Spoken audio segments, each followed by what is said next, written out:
Good morning student. बेटा आज हम सभी लोग क्लासिफिकेशन ऑफ प्रोटोजोआ, इसके पहले जनरल कैरेक्टर ऑफ प्रोटोजोआ हो चुका है, ठीक है। और या फिर आप कह सकते हो क्योंकि एनिमल जो हम किंगडम क्लासिफिकेशन आप लोग को बताए थे, वहाँ पे भी बहुत सारे जनरल कैरेक्टर के बारे में इनकी डिस्कशन हमने किया है।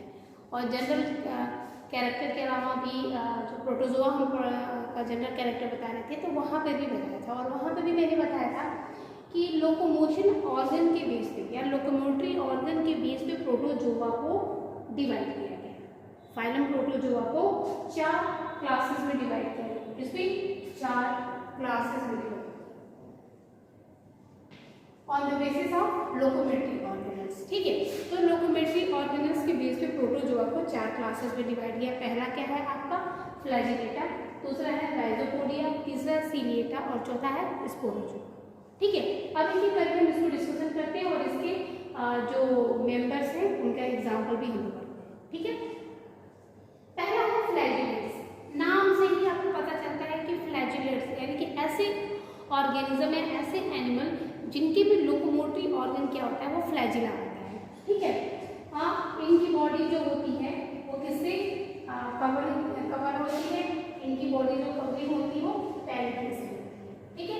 इनमें वन न्यूक्लियस पाया जाता है और जो इसमें सेक्सुअल रिप्रोडक्शन एब्सेंट होता है और एसेक्सुअल रिप्रोडक्शन जो होता है वो होता है आपका लॉन्गिट्यूडनल बाइनरी फिजन। BF का मतलब है बाइनरी फिजन। BF का क्या मतलब है? Binary fission.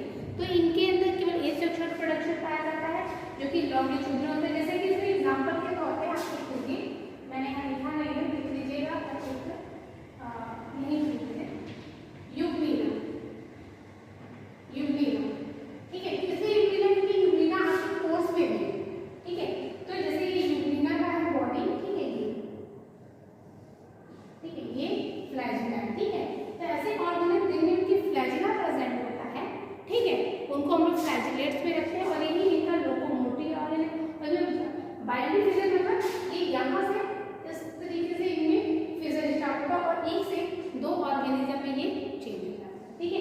इनकी ऑल ओवर बॉडी जो है पेरिकल से की होती है। पेरिकल किसका बना होता है ये आप हमको बताइएगा, पेरिकल किसका बना होता है? मैं इसको बता चुकी हूँ, कई बार बता चुकी हूँ, ठीक है। और इनके अंदर एक न्यूक्लियस होता है, एसेक्सुअल प्रोडक्शन होता है। जैसे इनके बहुत सारे एग्जांपल हैं। प्रोटोस्पॉन्जिया, प्रोटोस्पॉन्जिया एक ऐसा एनिमल है जो प्रोटोजोआ और स्पॉन्ज मतलब पोरिफेरा के बीच का कनेक्टिव लिंक है, ठीक है। तो बहुत इंपॉर्टेंट है, इसको भी आप नोट करिए। प्रोटोस्पॉन्जिया क्या है? प्रोटोजोआ और स्पॉन्ज। आप लिख दे रहे हैं protozoa and sponge link, connective link. Protozoa और स्पॉन्ज के बीच का ये कनेक्टिव लिंक और प्रोटोस्पॉन्जिया। दूसरा है ट्राइकोनिम्फा, ठीक है। ट्राइकोनिम्फा जो होता है, ठीक है, ये टर्माइट के गट में पाया जाता है। कहाँ पाया जाता है? टर्माइट के गट में ये पैरासाइट के फॉर्म में पाया जाता है। ये है कोलोनिम्फा, ये जो होता है जो डॉग्स होते हैं उनके गट में पाया जाता है।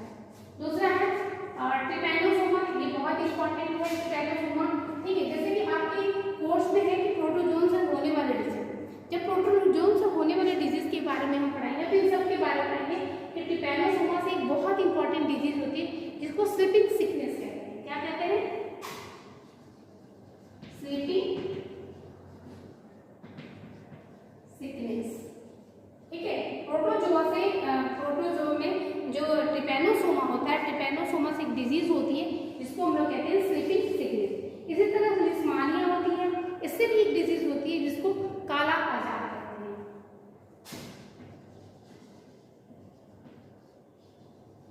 और डम फीवर, डम फीवर, ठीक है, डम फीवर।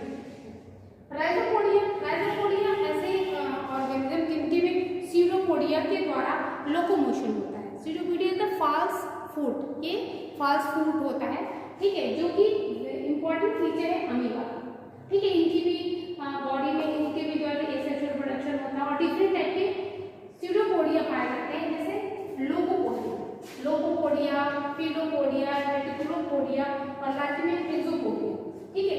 जो लोकोपोडिया है वो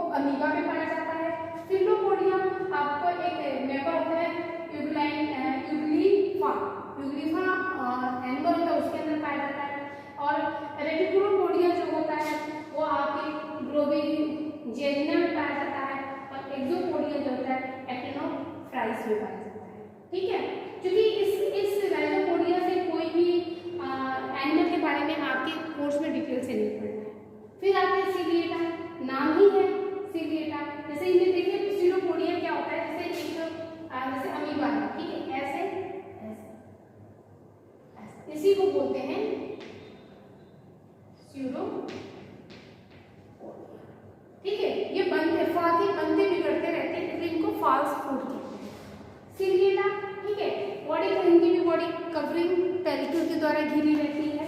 और इनके लिए ट्राइकोन्यूक्लियस ऑर्गन पढ़ते हैं, जो भी हम जब पैरामीशियम पढ़ाएंगे तो डिटेल से इसको पढ़ाएंगे आपको। और इनमें सेक्सुअल और एसेक्सुअल रिप्रोडक्शन दोनों होता है, बहुत इंपॉर्टेंट, यानी कि प्रोटोजोआ का यही एक ऐसा क्लास है जिसमें सेक्सुअल रिप्रोडक्शन पाया जाता है, वो है सीलेटा। सेक्सुअल रिप्रोडक्शन कैसे होता है? कॉन्जुगेशन होता है, ठीक है। ये भी बहुत ट्रू टाइप का सेक्सुअल रिप्रोडक्शन इसको नहीं कहते, लेकिन फिर भी सेक्सुअल रिप्रोडक्शन इसमें होता है, ठीक है। और ये सेक्सुअल रिप्रोडक्शन जो होता है बाइनरी फिजन के द्वारा होता है, ठीक है। और एक बहुत इंपॉर्टेंट है, इनके अंदर जो होता है एक से ज्यादा न्यूक्लियस पाए जाते हैं। सीलेटा का बहुत इंपॉर्टेंट फीचर है कि इसमें सेक्सुअल एसेक्सुअल रिप्रोडक्शन दोनों होता है। सेक्सुअल रिप्रोडक्शन कॉन्जुगेशन के बेस पे होता है। एक सेक्सुअल रिप्रोडक्शन बाइनरी फिजन होता है। बाइनरी फिजन में भी ट्रांसवर्स बाइनरी फिजन होता है, ठीक। और इसमें न्यूक्लियस एक से ज्यादा पाए जाते हैं, ठीक है। जैसे फॉर एग्जाम्पल पैरामीशियम। पैरामीशियम आपके कोर्स में है, इसके बारे में हमको डिटेल से स्टडी करना है, तो एक पैरामीशियम, ठीक। दूसरा आता है इससे स्पोरोजोआ। स्पोरोजोआ ऐसा ऑर्गन है, मतलब एनिमल्स इसमें पाए जाते हैं जिनके अंदर लोकोमोटरी ऑर्गन्स एब्सेंट है। देखिए मैंने यहाँ पे माइनस का चिन्ह लगाया, इसका मतलब कि एब्सेंट है। तो लोकोमोटरी ऑर्गन एब्सेंट है, कॉन्ट्रैक्टाइल वेरिएबल एब्सेंट है।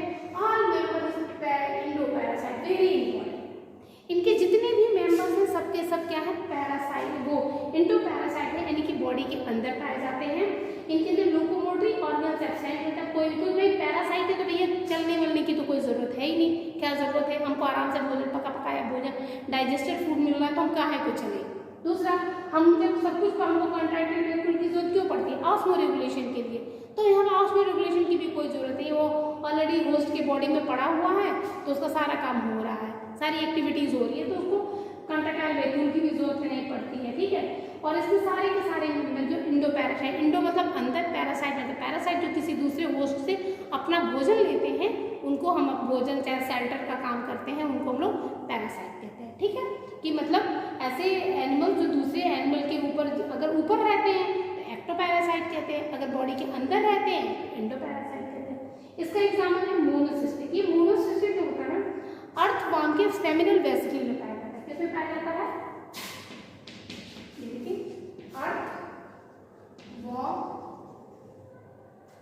फाउंड नहीं होना चाहिए, found in seminal vesicle of earth. या फिर से लिस्ट करते हैं, found in seminal vesicle of,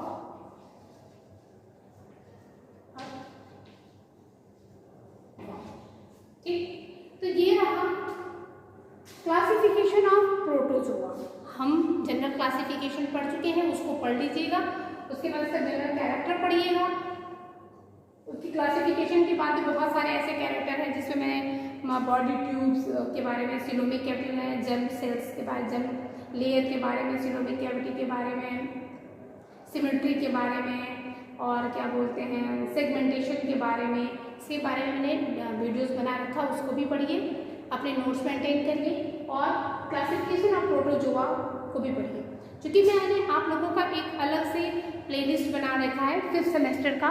उस प्लेलिस्ट में जाइए और आपके जितनी भी आपके कोर्स से रिलेटेड, ठीक है, 5th सेमेस्टर के जितने भी वीडियोस होंगे उसी प्लेलिस्ट में आपको मिल जाएगा। वो मिलेगा आपको जिस नेम से है, वो 5th सेमेस्टर BSc, ठीक है। तो आप मेरे चैनल पे जाइए और वहाँ पे जा करके आप उसको देखिए और वहाँ से अपने नोट्स को मेंटेन करिए। Thank you.